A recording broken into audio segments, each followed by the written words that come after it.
Okay. And now I'm just going to pop over to the link to Meetup so I can tell you a little bit about Lizzy, who actually has done a website audit of my website. I highly recommend her. Even if you already have a website designer of your own, it's always good to get fresh eyes on your website. Somebody who is, will pick up on things that maybe you're a designer, like, oh yeah, that's right. So today, what Lizzy will do is tell us some common mistakes that she's seen on websites and some smart fixes for them. So she is, as I've said, a web designer. She enhances user engagement, improves SEO, and helps you to effectively communicate your brand, and then, of course, boosting your online presence and success as a result. Her focus, folks that she especially targets, are entrepreneurs, creatives, and I love this line, heart-centric service providers. And she can transform their visions into digital realities. She's well known for her rapid website development, sounds a little bit like Marion and resumes, and her thoughtful planning of sitemaps and wireframes. So she ensures a seamless transition from concept to launch, and her skill set extends to providing, as I mentioned, these in-depth website audits and offering clients clear action steps to elevate their online presence. So I'll put this on speaker view for me at least, so I have it. And here you go, Lizzy Moffett.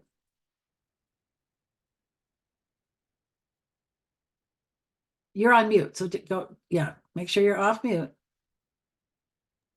There Sorry, you go. move my mute button. That Yep. confused me. All right, is everyone seeing my slides okay?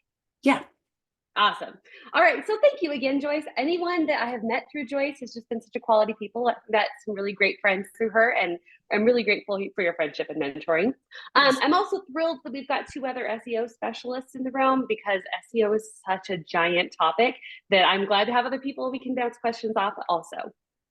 Like Joyce said, I do Facebook audits, website audits, and wellness checks. And in my time doing that, I see the same mistakes being made over and over. So I built this slide deck specifically to try to help people not have those same errors. My talk today is going to be the most useful for you if you either built your own website and you've got those nagging feelings of like, did I check all the boxes? Is it doing everything it could be doing? I'm going to address that today. If you hired a professional, but it's been a while and now you're wondering, is your website still doing everything it could be? Or if you're starting to think it's probably time to do an update and you would like some ideas before you begin that. So I'm going to talk you through 4 different phases of the web design. First, we're going to talk about intentional design. Like Joyce said, I have a background in user experience design, so that's a really big focus of mine when I start building a new website. So we're going to be thinking about your user when we're building. Then we're going to think about making Google's job easy, helping Google bring new visitors to your page. For this, I like to think of Google like it's the cool kid at school and your website is the new kid at school and you're trying to like weasel your way in with the cool kid, right? So I'm going to use that metaphor a lot. Then we're going to talk about how to keep them on your page so that you don't lose them in that first few seconds, and then how we convert them and turn them into clients. Because this is such a quick talk, I will be happy to provide slides. I've got a list of resources and a discount consultation if you would like some more time to ask questions. All right, make that go away. Sorry. Okay. So my first step when I design a new website is to think about all the potential users or visitors that are going to come to that page. And I like to build imaginary people that represent that group of people. For instance, the 2 people you see on the screen right now are imaginary clients for a client of mine who offers both speaking and coaching opportunities.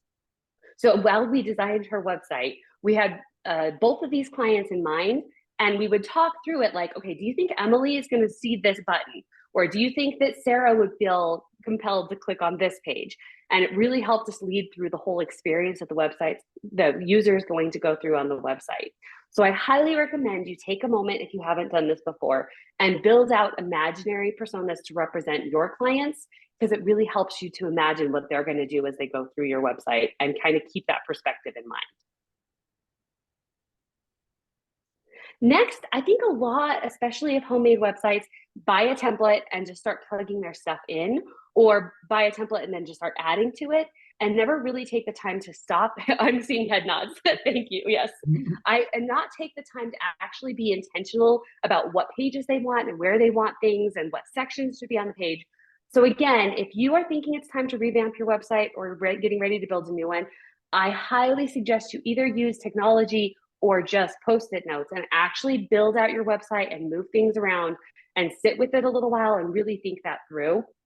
When we get to the converting part, you'll see how this pays off later. All right, so then when you're building your website, again, it's so tempting to just like dig into that template or dig into that website designer and start just going with whatever colors or fonts they're suggesting for you. But I recommend you take a moment and look at your colors and really think about your color contrast. If you've got a low color contrast, it's going to be hard for people to read, especially people with visual exceptionalities. So it's really important to make sure everyone feels that they're accounted for on your website and included. If you can see, this is a color palette for Lebowski's Tap Room. I think, Neil, you said you're in Colorado Springs, so you might know them. If you can imagine, if I was going to read a big block of text, I would much prefer to read this like teal on black because it's got a higher contrast ratio than read the purple on white on purple because the ratio is lower.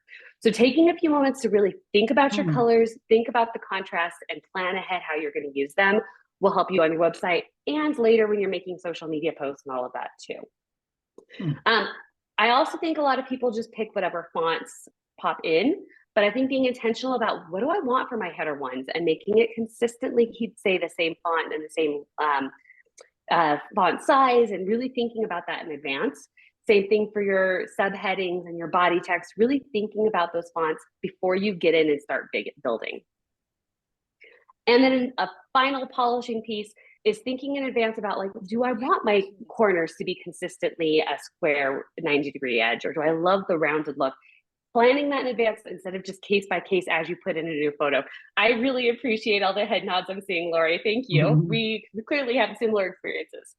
But same thing with your buttons. Having you train your visitor on what your buttons look like and keep those colors and that style the same so that they can quickly find your buttons on your page. All right, so now we've got your website built. Now we're trying to get visitors. If you haven't taken time to either do your own keyword research or hire someone, I have a colleague I can recommend if you're looking for this. Taking the time to actually learn what words people are going to use to find you on Google and then being really intentional with using those is worth every cent. This is a sample, again, for Lebowski's Tap Room. They're based on the movie The Big Lebowski, so you'll see that their keywords are really specific to that restaurant. And this is what my client received. It told them like which words had what percent click rate, meaning if they type that in, how likely are they to go into the website based on that click rate? Now they have these keywords, they can use them in their headers, in their title tags, in their alt tags, things we're going to talk about later, and on their social media. So totally worth it. Like I said, now you got your keywords, you're going to put them into your meta descriptions and your title tags. I see a lot of homemade websites or professionally made websites that haven't been updated for a while, that their meta tags and title descriptions don't really match what they're doing anymore, or they're really vague. So I want you to think of this. This is when you search on Google what pops up. And I want you to think of it as like your storefront. You really want this to be intentional. And there is a lot more that goes into it than just picking some good words. There's a amount of characters you're going to want to do. So this is another place where it would be great to hire someone to come and help you and be really intentional.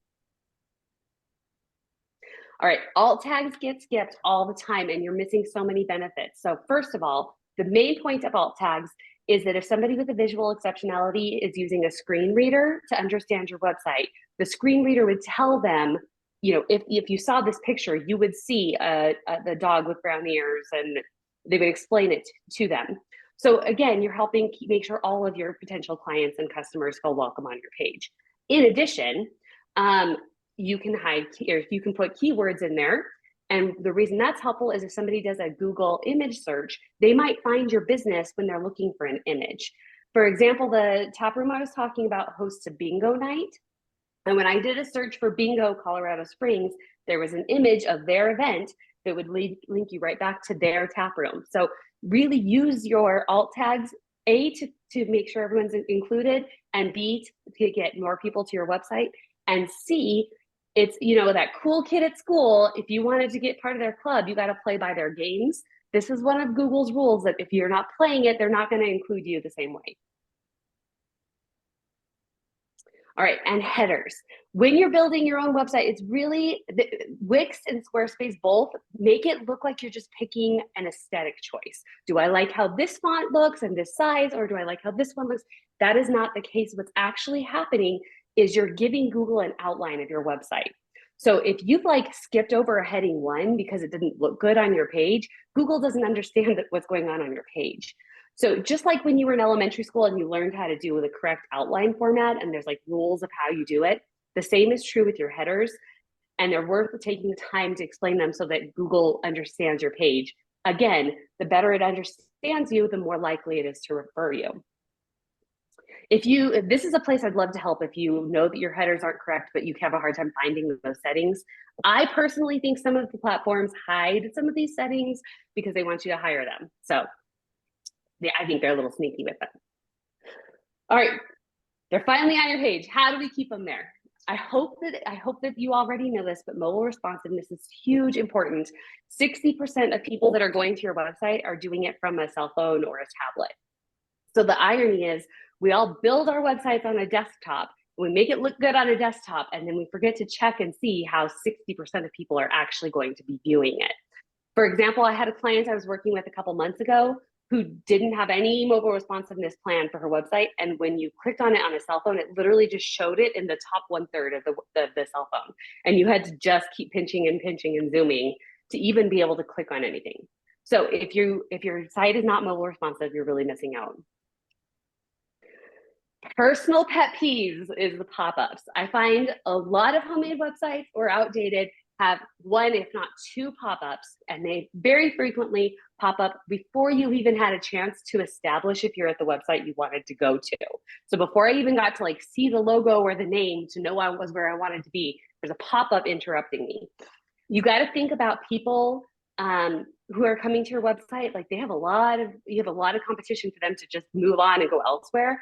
So really stop and think about, is your pop-up getting you enough leads, getting you enough signups that it's worth that interruption that could make them lose interest and move on? And then okay, so small business owners, we get new ideas all the time. We always want to try new things. And I see a lot of people who are like, ooh, this would be a great new service. I'll just add a new page. And then they go to put it and there's nowhere to put it on the nav bar. So then you see the more button, and then there's just all these pages under the more button. I call that the Frankenstein effect. And this is, again, where going back to that sitemap you made at the beginning is so helpful, because you can look at it and go, oh, this new service could go on the services page. I'll just build it in a new section. So again, having a clear sitemap helps you know where you're going and make like plans later. They've stayed on your page. Now it's time to convert them. I am a really big fan of Donald Miller's Building a Story brand book. His whole point, in a nutshell, is that you want the messaging on your website to make your visitors feel like you are there to help them and they are the hero of the story. So our temptation as business owners is to say, welcome to our website. I can help you. I can do all these things. Look what I did. I did this and I can do that. And let me help you. I have these services. When really what we want to do is say, oh, you are frustrated because you need XYZ. I know how to fix XYZ. Come along, let me come alongside you and help you, and empathize with them and understand their frustration. Again, having those personas you created back at the beginning makes it really easy to think like, am I addressing Sarah here? Does Sarah feel seen here? You want to think of your visitor as Luke Skywalker and you're Obi-Wan, and you are there to help, not there to be the hero. Again, identifying the customer's problem helps them to understand that you're willing to do and able to do what they need. And you want to keep it super simple. In this book, which is on the resources list that I'll send you, he talks about, we want to make it so simple a caveman understands when they look at your website. Oh, she helped me talk better on stage. Okay, so you want to make it super simple. And lastly, you want to help them understand if they don't work with you, what could be the results. You really want to get that emotional piece of like, oh, yes, I should work with them. I should buy this product. So then as far as your call to actions, this is an important place to be very intentional again. I had a client who hated talking on the phone. That was not her thing. She was much preferred to get on a Zoom call. But all of her primary call to actions said, call me, you should call me. And I was like, sweetheart, they're all going to call you because you're telling them that. Like, yes, provide that option for the person who really feels like they need to make a phone call, but you want them to book a session with you. So make that your primary call to action. Before you start building your website, really think about like, what do I want them to do? And make that your primary call to action. And on that note, you should also have two options for people with your calls to actions. You should have, this is also from StoryBrand, but you should have your date me button and your marry me button. Date me is a really low commitment. It could be a free download or join a webinar, something where people can kind of check you out, be in your orbit, build the confidence that you're the right person to work for them. Marry me is, okay, now you're ready. Like, let's sign up for this consultation. Let's buy this package. So you should offer both options so that people really have the ability to meet you where they need to meet you. Okay, so a couple details that just are things that give away, that show up, that give your page away as not being as professional as it could be. When I go to a website and I see their little favicon pop up in this corner and it's still the Squarespace or the Wix, I know they built it themselves. And honestly, there's a level of, do I really want to put my credit card in this like homemade website that pops into my head? So taking a few minutes to build yourself a favicon so that it has that final cherry on top, final polished look is worth the extra effort. Also, I see a lot of people who build themselves a new page and they don't think about the URL for it. So I've seen things, this is an example I made up, but where / new page to be named or page to delete later or something that, think about what that's going to look like to your clients. And then last of all, have some fun with your 404 pages. That's where people end up if they've got a link that's broken and the website needs somewhere to show them. This is one for the Lebowski's Tap Room. I talked about they got a gutter ball because they found themselves on a page that doesn't make sense. All right, so that is my talk, and I would love to follow up and support you if you need help with any of the things we've talked about today. I'm happy and love doing new websites, but I also can do a coaching call if you wanted to just say like, whoa, back up, show me what you mean with the headers, or let's talk about my title tags. Or if you would like, I do my website wellness check where I have 8 different points, some that we talked about and some in addition to that I check your website for and give you a video of how you can improve. So I'd love to visit with you, and I'm doing 25% off if you are booked after this call. Okay, should we take down your screen share maybe? You sure can, or I can drop it in the chat too. Yeah, we can just. So folks, we've got some time now. It's a great pick Lizzy's brain since we've got a good 10 minutes at least before we need to, maybe 15 even. People have thoughts, Okay. questions? Are you seeing people? I just ran across this of doing 100 days of AI, and you just learn new stuff. And as an option, get your website mobile ready. And then your website becomes, instead of going through the expense of creating like an App Store or Play Store app, you just use your website as you would an app. Much cheaper. Are there any downsides to it? Lori and Tracy, jump in if you would like to, but from my perspective, I think that's all about the functionality that you're wanting it to have. And if it's going to be more robust, then the app still makes sense. But if really you just want them to have a web experience, then that makes sense. Okay, I could see where maybe on an app you could get more advertising versus, well, no, you can still get advertising on a website too. I don't know. Yeah, it was an interesting use of a website, I thought. My husband and I are actually developing an app right now. And we started out as a website. We found that we needed too many on the back end. We needed it to link too many places and connect too many ways. And it was beyond what a website could do for us. But I think there are some use cases that's a great option. What are you using to develop your app? It's called Flutterflow. Thank you. Okay, I'm going to Absolutely. move over to Jennifer, who has a question. Go ahead, Jennifer. Yeah, I had to laugh because I have a pop-up and I just had the pop-up because I'm like, well, at least they can download my free ebook. Otherwise, how will they get to see this ebook? And I was like, isn't that what we are supposed to do, to create some email marketing to collect the emails? I'm so confused now. Yeah, pop-ups can be awesome. It's really just about checking the timing to make sure people actually get to feel comfortable and they're on the right page, get to know you a minute before they're interrupted. And then making sure that the pop-up fits the screen correctly. And it's about using it well. Most pop-ups I see pop up really way too early when the website has just been entered. So that's really what I was concerned about. But pop-ups can be great. Yeah, I think mine is too early. And yeah, I will take it down anyway.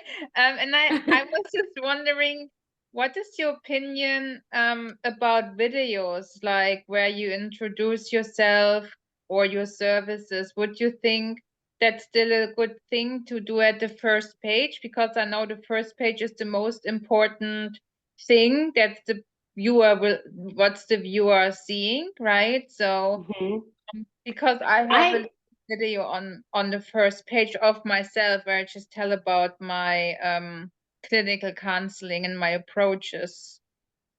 I think videos are very smart. Back to what I was saying about that, like, marry me, date me option. I think it's another way for people to kind of orbit you, kind of get your vibe. So I'm a big fan of videos. I would suggest a couple things that people can get caught on is having them automatically start playing. I don't love that. I'd much rather opt in to watch your video. And check your freeze screen to make sure you're not frozen on your website making a silly face, because that happens a lot too. So check both of those. Oh yeah, thank you. Appreciate that. Yeah. Yeah, I've used videos on my website for quite some time. And I feel they're very effective, a great way for people to get a feeling for me, how my personality, how I come across.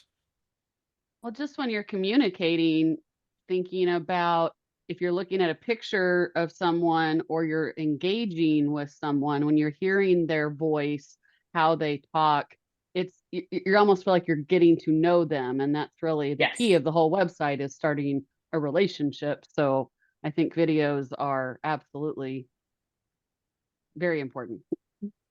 And I just came with an feedback from every one of you guys. The videos, would you say they have to be like a horizontal or like this? Like this or this? I don't know the English word. I'm sorry. I hope. Right, landscape or portrait. I would say it needs to look correct on your page. So I don't think that. I think it more needs to fit your aesthetic. Would you agree with that, Lori? Okay, yeah, I don't think that really matters. I would make sure when it's mobile responsive, it still fits your screen too, but I think that's also just and I don't know what you guys think, but when you don't want to upload it directly to your website and to the server, because that will bog down Just about to the say load that, speed. Tracy. So you want to use something like YouTube to load it and then embed the video into your website, right? Because yes. agreed. Or Really good point. Vimeo Thank you. too is another option. If you don't want the YouTube ads and next videos, Vimeo is a good option. What is that again, Laura? I missed the beginning. Besides YouTube? Vimeo. Oh, Vimeo, of course. Yeah. It's What is Vimeo? I never heard of that. What is Vimeo? It's a mostly free service that you can just basically store videos and then you can link to them on your website. Because a lot of people don't like to use YouTube because it has the ads and then it leads to the next person and gets them off of your website. If it's something that's circling that's attractive, they might go off. A really good point. Somewhere else. Vimeo. Yeah. Yes. Good Thank idea. you. That's a really good point. Nancy brought up I a don't want to point. take points away from you, Lizzy. No, I think this is great. Nancy Please. asked, how could you touch base about, or can you touch upon images and photos, AI creations versus something like Canva? What you recommend for video platforms such as YouTube? We're getting a little bit off the topic you have, but do you see that question in the Well, chat? go back to Vimeo. Do it on Vimeo. Yeah. You can record while you're there. Mhm. Lizzy, what do you think about that? I'm a fan of YouTube with a unlisted link, or Vimeo. Both of those are great plans, just kind of depending on the client. And then AI video or AI images, I will say I am using some of them, but I'm mostly using them as a starting point and then doing my own photoshopping and Illustrator and kind of modifying them. But especially for like when you're first getting your website off the ground and you don't have a ton of photos and you just need things, I think that they're in some times when they're used intentionally and like thought through, it can be a really nice alternative to trying to use stock photos. That it can be a good backup plan. Julie, you have something more to add or here? Anybody else have questions or observations? I was going to mention, again, I'm trying to be respectful of Lizzy and, Please, and no, her it's good for me expertise. to hear what you would add too. I will say that when Google came out with its very specific guidelines a couple of years ago, it did specifically say not to use pop-ups because so that'll affect your SEO basically, because it blocks data when it comes up and people don't like them. So I would definitely consider that. Like I only use pop-ups if it's like a sign up after they've clicked on something, like they want something, then I can have a pop-up for a sign up for that. And you can build in those freebies into, like, my freebie is part of my video at the top. Like it's just all right there. So I would just add that. That's great. I appreciate that. You're welcome. If I may, the pop-up issue for me is somewhat the same thing as I do in sales training of new salespeople. And they go out and say, "Hey, Lizzy, hi, I'm Neil. Would you like to get married?" A little too early in the process. Good analogy. Yeah, it's just Jennifer, you had another question? Yeah, sorry, I feel like I'm so It's okay. These are great questions. We don't have, this small group, just question away. Thank you. Yeah, so is there any recommendation where you would say this is the ad or the site to get the pop-up? Because I believe the thing where I got the pop-up, it's not the best, and I was really challenged by getting something like a pop-up. So is there any recommendation where you feel like this is a clean and proper pop-up when it's appropriate used? Like Personally, I'm with Lori. I built Video it and- into the website elsewhere. I don't really use pop-ups. They feel a little outdated to me too, if I'm honest. I don't really use them. But if I were you, I would build it in as a section in your website where you're still offering that, you're still getting that lead magnet, but it doesn't interrupt the flow. It's just in one of your sections of your page. I've seen them when you leave a page, I've seen it say, "Hey, do you want to sign up for our newsletter? We're sorry to see you go now. Do you want to sign up?" Anyway. Yeah, that's a good point. That could be a good alternative. Yeah. Any other thoughts and ideas? This is a very dynamic discussion. I appreciate your giving us enough time, Lizzy, to really bring up specifics like this. It was good. Oh, good. Yeah, no, I saw a slightly shorter version, so did John. Neil, you might have been there, I think in January when you presented at Preferred Business Network. And I liked how this one came out. I liked that you had a little bit more time and could flesh out some more of your ideas. It was good. Even though I'd seen it before, I was like, oh, there's something new. She didn't get into that. I'm like, I'm a cute little character. Yeah. So I just want to say that because I know you're still really getting your sea legs as a presenter. And I think you're doing so well. Thank you. I appreciate it. And she she touched on almost all the things that I would cover as well. I mean, you covered just some, like the headings thing is core in most of my presentations that people just don't know. And it Yeah. is on especially Squarespace. That is the easiest one that you're like, well, I only have this option, so I'm going to select this. It's one of the things I hate about Squarespace. Yep. So Jennifer, you had something else you wanted to ask? You were here. Go ahead. Yeah, sorry, it's me again. So do you guys have all on Google your business registered? Because I don't know if it's just Canada. It's so hard that Google is taking your address. I tried it and they still say I failed. So I think this is a big point that my clinic is the address in Google. So I would assume that that makes people easier to find me for the SEOs. So I have to figure that out. I don't know why it's so complicated, even though I did the video was walking around back and forth. Still didn't work. I will have to redo it. And then second, are you guys like, would you guys be like the kind of person that would have a look of my website overview of my social media and the SEOs? Would you do this like a whole combination that I'm like, just have the improvement what I already have?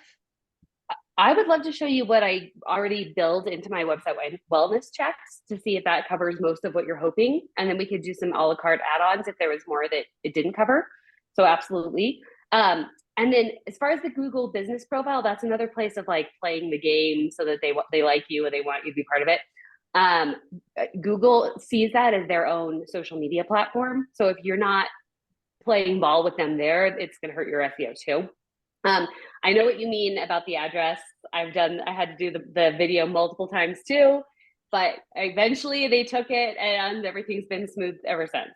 So is that something that you help with, Lori, getting Google business Yes. profiles going? Yeah, and I will mention one thing that I run into constantly, because Google just changed this as well.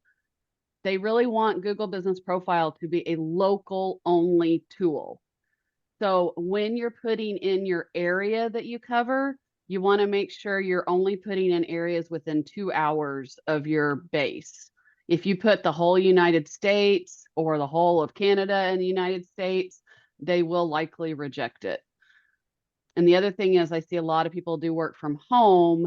And in that case, you still have to put your address, but you want to make sure you select I meet all of my clients at their place, or there's an option for that to be able to say that. But that location piece is huge because they want it to be a local, because it ties to maps. So you want it. So even if you like, I work national, international, but I've got to keep that piece within 2 hour drive distance. So how are they finding you then, Lori, if it's international? They probably aren't with my Google business profile. It works very well locally, which is its intent, but I just make sure that I put a lot of posts out there. The other thing that my understanding is really by the time they're looking for you on Google, they're ready to make a decision. So you really want good calls to action on that post versus other social media that may not be as pushy, let's say. You want specific calls to action on your Google business profile. But you have to kind of think of it as a local tool more than an international tool, unfortunately. That's a really good point. I hope they're going to come up with something at some point because, a lot of people aren't getting on. I mean, they have no place to put their reviews now if they're not getting a Google business profile. So Right. I'm really hoping that they're working on something Yes. else. Yes. Well, it feels like they're getting This more is kind equipped of instead of opening up. Yeah, tangential to, the discussion, but maybe since you just brought up reviews, one of my goals this year is really to steadily step up my reviews. And I've been asking people pretty consistently after every single engagement. I give them, here's the link, go to Google, write the review.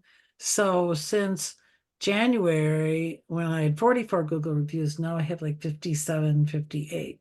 Nice. Which isn't too bad, I think. And my goal is 88. That's awesome. So we'll see. That's a little ambitious, but it's nice to get that steady uptick, and it means a lot, I know. And then to always write your keywords back. Thank you so much. It was great working with you as your LinkedIn tutor on your Mhm. LinkedIn profile, because they won't think of that. But you see now, I mean, LinkedIn recommendations are important, but I think really Google reviews are more important in the long run. So anyway, just thought I'd And throw do you that. get those reviews to your website as well? Well, they're already, well, that's a good question. No, not directly. Yeah, I mean, I have a lot of other testimonials on my website, but they aren't, I could update, because those are all people where I've gotten their picture and it's a little Yeah. different. I would at least have a link to your Google reviews on your Well, website. that's a great suggestion, Lori. Yeah. You're very Mhm. welcome. Yep. And The other thing, oh, sorry. The other I thing with my, when go I ahead. send out a request for a review, I will say if any of these words fit what you were going to say already, please sprinkle these words in so Oh, that they're helping nice. put those keywords in too. Mhm. Good idea. That is like, I actually have a reputation management system, and I add to a system that I white label, but I create emails that go out, and that's a great idea to add to I never even thought about having the keywords in the reviews. That's awesome. Smart. Cool. Thank you. With Well, I this, see we've about 5 minutes left. How about if there's just one more question, that'd be great. We've just, it's so robust, a question and answer session has been great. I just have one question because we're talking about Google review. Do you guys know why I can't receive Google reviews from France and Germany, and they only allow and show up the reviews from Canada? Is this by law? Is this a law, or is this just something is off? Like, do you guys receive Google reviews international? Are they staying there for your profile? Is it visible? Because mine, they are just cut off and they only allow the Canadians. Really? Interesting.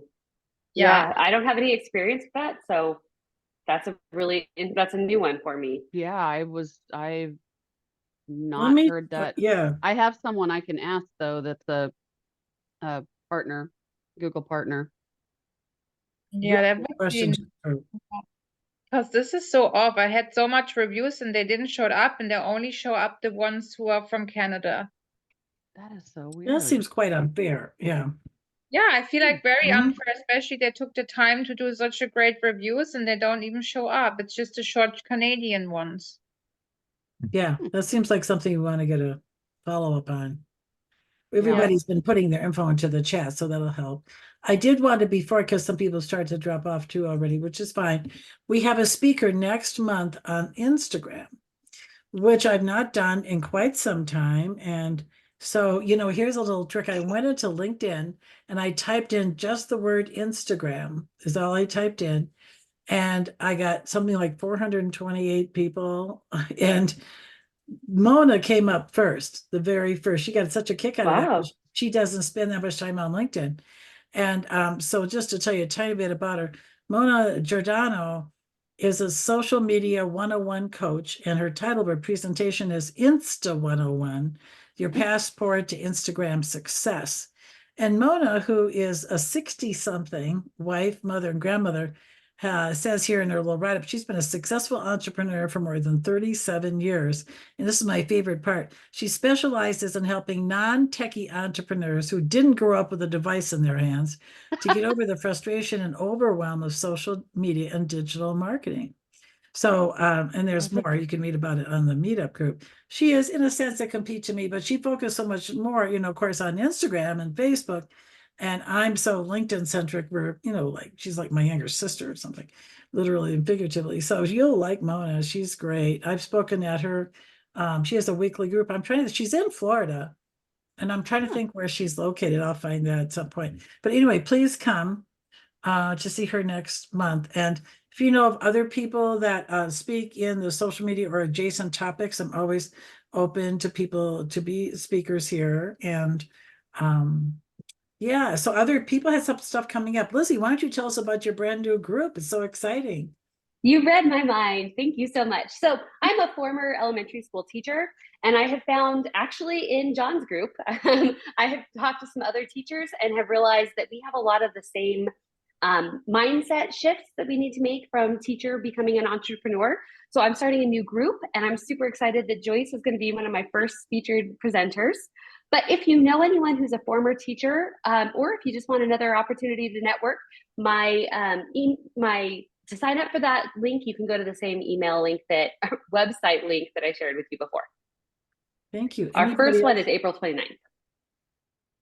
Yeah, and we actually, not in May, but I was thinking, no, it is in May, so it's not in April. At PBN, this Preferred Business Network that several of us go to, our speaker in May has to do with personas.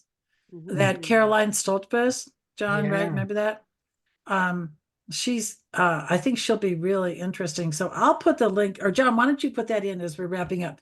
Just the link to Oh, our for website. Can you type that in? PBN? Yeah, put it in PBN.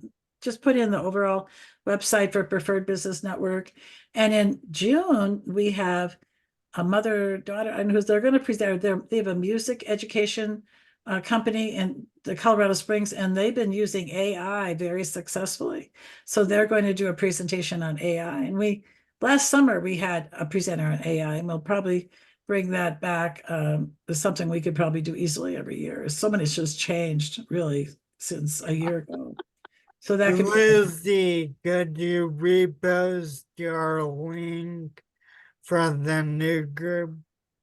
yeah, do that. Educators to Absolutely. entrepreneurs, right?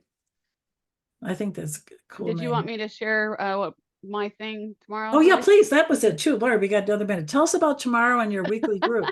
Thank So you.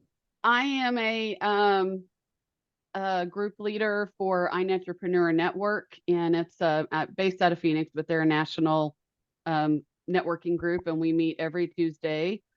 Every Wednesday, sorry, it used to be Tuesday, every Wednesday. And I once a month lead TechX Talk with Lori. And I usually bring in people like Joyce that are not necessarily focused completely on technical, but doing something technical that helps us in our business. And Joyce will be speaking with a couple of other people tomorrow. It's a group that's really about building relationships first, and commerce will follow. Amazing group. And I will. You're gonna put something in the chat, and then I'll Event make sure I'm dot gonna get net. this chat out. If I could try to do it by tonight, that would be good, and they could have that. And That'd be nice. that, you It's guys a are on. panel discussion, so I think it'll be Yeah. really neat, where it's very, dynamic kind of situation, me and two other panelists, I believe. So it's at Yes, 2:00 tomorrow, right? yes. For those of us in Colorado, Mountain Time. I know, I'm like, all whoa, the different not times. for you. I, Okay, I think all that's right, all there you we go. have. And thanks everybody for coming. And Lizzy, again, big round of applause. This was so Yes. wonderful. I can turn off the recording. Probably could have done that a couple minutes ago, but that's